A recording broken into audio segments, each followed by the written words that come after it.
time at a major comedy club. This is a major comedy club, that's what I'm saying, man. But I heard he was funny the first time, but please give it up for Mr. Ed Shlesinger.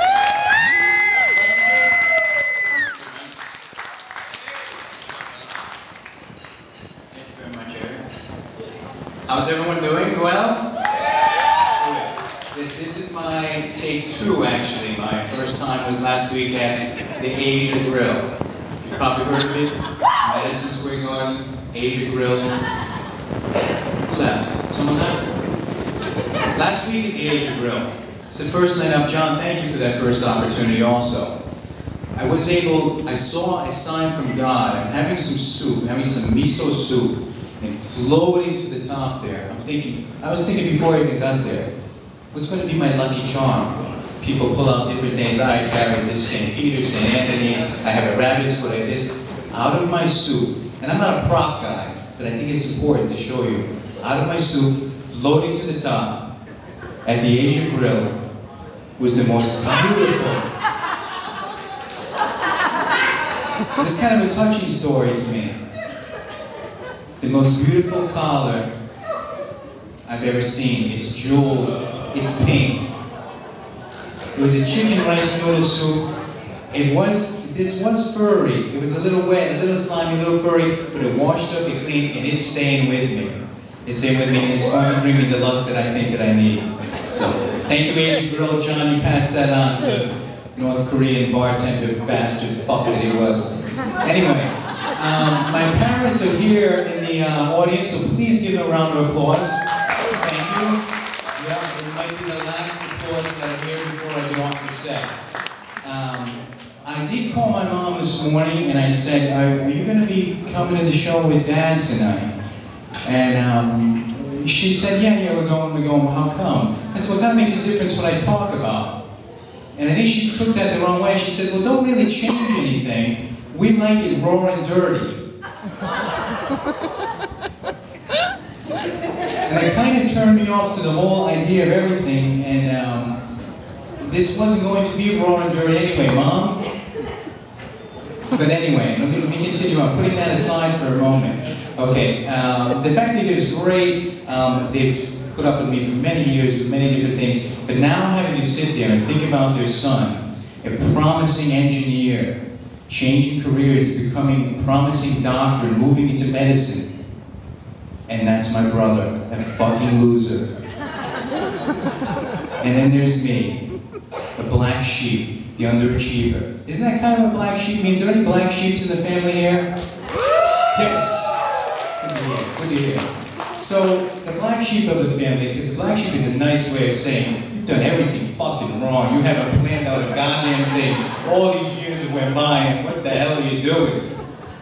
But I do have a plan. I married the black sheep of her family, so we have 3 black little sheep turds that they kindly refer to as grandchildren. But other than that, the plan really is we overspend, we plan to overspend. We plan to go on vacations, we plan to buy too much, we plan to overdo it, we plan to put ourselves in debt. So when my dad and mom sit there at nighttime and say, how come him, out of all our children, just doesn't fucking plan a thing? Things we really do plan. It's a fucking bad plan. It really is. It's a bad plan, but we do plan. So I just wanted to make that crystal clear that there is a plan somewhere, just a bad plan. Thank you, thank you. I noticed people mentioned Central Falls before. I was going to ask, is anyone from New Bedford at all?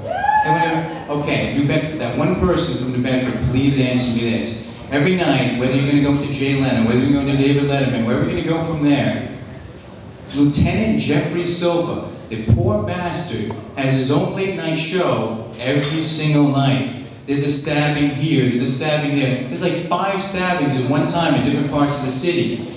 What happened over there? What's the problem in New Bedford? Can that one person tell what's the matter over there? It's starting to make Central Falls look like a retirement community. It's very difficult in New Bedford, and I'm not sure what it is, but I'm going to figure it out. We're going to get Lieutenant Jeffrey Silver up here next time. Time? That's how I check my notes. Everybody writes notes on their hand, know that? Oh yes, okay. One of the things was, Aha. Anyone know the group Aha?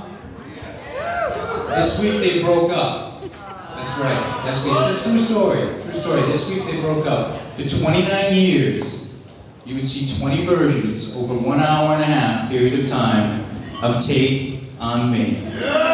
They didn't sing anything else for 29 years. Take on me. And that was it.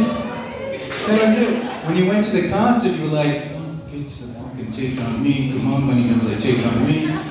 Oh, and it came at the end. Okay, Take on Me. Then the encore was Take on Me. And finally, this week, they've broken up. So I thought for all you 80s music lovers that you'd want to know about that. True facts. Time check. Amish men do it with a hoe. I don't have that on my hand, but I think that's funny when I hear it. Amish men do it. Okay, thank you. Anybody get anxiety attacks in here? Panic attacks? Otherwise, I'm not going to talk about it. Anybody know what anxiety is? Really? That many people? Let me tell you a quick anxiety attack story that my mouth is so dry I'm out of here. And this also relates to pot too, and I can see there's a lot of pot smokers. Everybody come up here and mention something about pot. I'm really a big chicken, so I don't do drugs. Well, I do a lot of prescription drugs. That's okay, right? Thank you. Want some? Okay, no problem.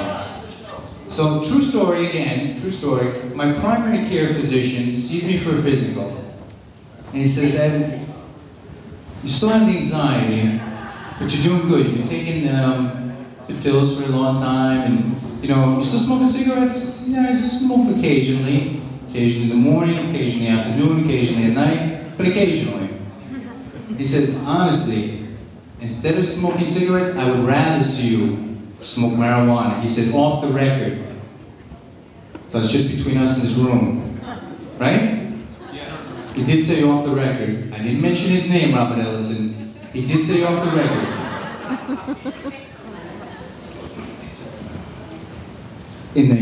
He's in the war called Chateau de Ville. But he did say try some marijuana. So of course, one night, I like to take my doctor's advice. I'm paranoid that way. My wife, who's up to picking up any substance fucking possible, says, oh, I picked this up for you. This is a joint. This is a joint. This is marijuana. And I know the doctors told you that he would rather see you do marijuana than I'd rather see you have marijuana than smoke cigarettes because you're just poisoning yourself. Okay, whatever, I get to the marijuana. She lights up the joint. Now honestly, does anybody really have anxiety attacks at all? You know what it is? Okay. I take one hit from this joint. I ran from the couch, up the stairs, boom, boom, boom, boom, right up to the top of the stairs. Honey, get up the stairs. Honey, get up the stairs. Get up the stairs. Get up the stairs. She comes up the stairs. What? I said, call the ambulance. Call the ambulance. Call the ambulance now. Call the ambulance. Then, I said, no, come down the stairs. Come down the stairs. No, don't look down the stairs. But outside. Let's go outside. Go outside. We're gonna go outside. We're gonna go to the stairs. We're gonna get some air. We're gonna get some air. We're gonna go outside. Go outside. But that's my marijuana story. That was my experience with it anyway. And my wife, in all her splendor, and all her feeling and empathy, I will never smoke weed with you again. You are such a buzzkill. Thank you all very much. Thanks for having me. I appreciate it.